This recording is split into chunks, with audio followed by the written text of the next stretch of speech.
Selamat pagi, Bapak, Ibu, Saudara-saudari, pemirsa Hikmat Pagi yang terkasih dalam Tuhan. Kita berjumpa kembali dalam program Renungan Hikmat Pagi hari ini. Sebelum mendengarkan firman Tuhan, marilah kita datang kepada Tuhan mohon tuntunannya. Mari kita berdoa. Bapa yang baik, terima kasih Bapa, kalau pada pagi hari ini kami dapat bangun dengan sehat, dengan segar, dan menikmati semua berkat yang akan Kau berikan kepada kami pada pagi hari ini. Terima kasih Bapa. Kalau sebentar lagi kami akan mendengarkan firman Tuhan yang dibawakan oleh Saudara Lukas. Tolong Tuhan, buka hati kami.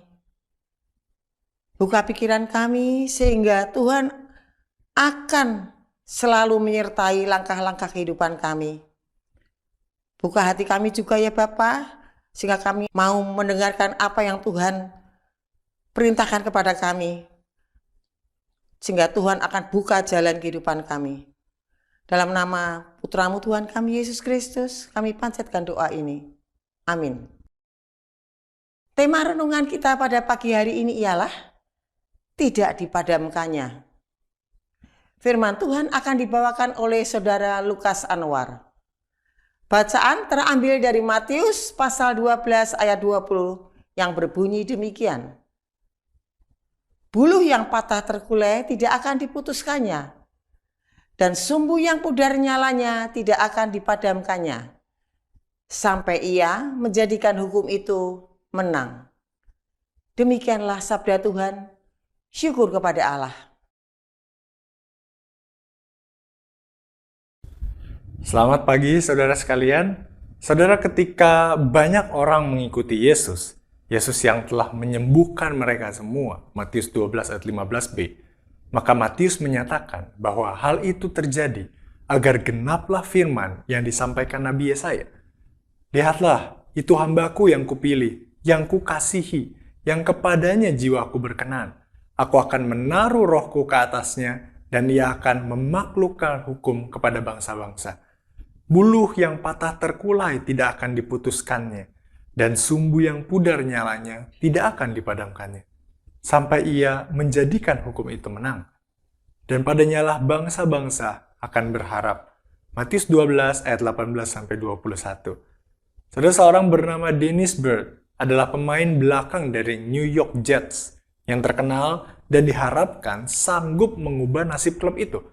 Namun, pada 29 November 1992, ketika New York Jets melawan Chiefs, ia bertubrukan dengan teman satu timnya dan tulang belakangnya patah. Ia terbangun pada tengah malam di rumah sakit Lenox dengan penjepit berbentuk lingkaran. Ia tidak tahu apa yang telah terjadi dengan dirinya. Ia tidak tahu sedang berada di mana atau mengapa ia tidak dapat bergerak. Dan setelah menjalani berbagai perawatan yang berat, serta menyadari apa yang telah terjadi, maka ia lalu mengubah mimpi indahnya dari ingin membawanya ke tim Pro Bowl menjadi hanya berharap dapat kembali menggendong putrinya dalam pelukannya. Dari sudut pandang dunia, Dennis Bird tidak dapat lagi mencapai potensinya. Namun di mata Tuhan, dia sanggup untuk lebih dari sekedar mencapai impiannya. Saudara, dunia melihat dan mendengar ketika Dennis Bird memberitahu media massa bahwa Tuhan Yesus Kristus adalah sumber penghiburannya di masa-masa tragedi tersebut. Memang para dokter berkata bahwa Dennis tidak mungkin dapat berjalan lagi, tetapi Dennis berkata bahwa dengan pertolongan Tuhan, ia pasti dapat berjalan. Pada pembukaan musim football di tahun 1993, kurang dari 1 tahun setelah cedera tulang belakangnya, Dennis berjalan di tengah lapangan Meadowlands Stadium sambil disoraki kira-kira 75.000 penggemarnya. Mujizat dalam kehidupan Dennis bukanlah bahwa lehernya patah dan kemudian dia dapat berjalan kembali, melainkan bahwa cedera yang menghancurkan karirnya ternyata tidak menghancurkan hidupnya. Nyata benar bahwa buluh yang terkulai tidak akan diputuskannya, dan sumbu yang pudar nyalanya tidak akan dipadamkannya. Masalah mungkin membuat kita terkulai, tetapi Tuhan membantu kita bangkit kembali. Mari kita berdoa. Tuhan, kami bersyukur karena Tuhan tidak pernah meninggalkan kami.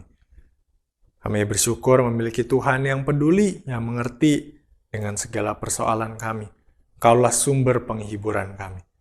Ajarlah kami untuk terus berharap kepadamu, percaya kepadamu, sekalipun mungkin persoalan kami tidak lenyap dan tidak hilang, tapi kiranya hidup kami boleh tetap berpegang teguh pada Tuhan. Iman kami semakin bertumbuh, sehingga nama Tuhan dipermuliakan, dan hidup kami semakin serupa Kristus. Dalam nama Tuhan Yesus kami berdoa. Amin. Saudara, selamat pagi, selamat menjalani aktivitas panjang hari ini dalam anugerah Tuhan, dan teruslah berharap serta bersandar kepada Tuhan. Tuhan memberkati.